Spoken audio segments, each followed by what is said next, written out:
Моя семья. Менің отбасым. Дедушка.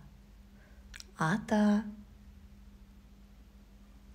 Бабушка. Әже. Родители. Ата, ана. Папа. Әке. Мама. Ана. Брат. Аға, сын, ол. Сестра. Әпке, дочка, қыз.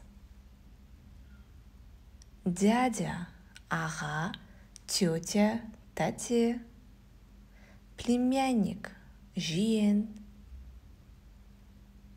Племянница. Жиен қыз.